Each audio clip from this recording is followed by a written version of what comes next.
ये ऐलान करना चाहता हूँ कि I am parting ways with politics for now,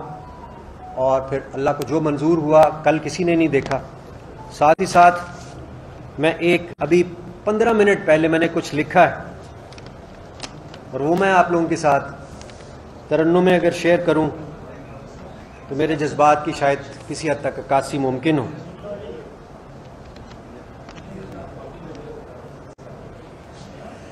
जो राहे हक में चले गए, उन पे दिल वारूं जावारूं, इस देश के उन रखवालों पे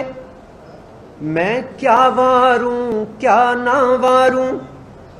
हम मस्बत सोच के हामिल हैं,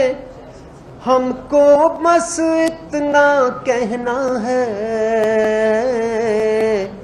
इस देश को कायम रहना है,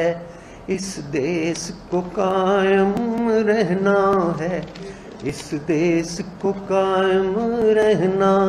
है, इस देश को कायम रहना है।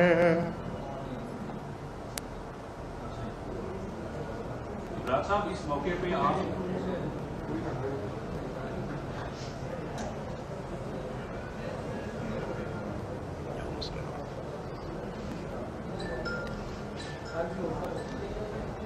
इस मौके पे आपने इतने तराने गाए पीटीआई के लिए, तो आप ये बताएंगे कि आपकी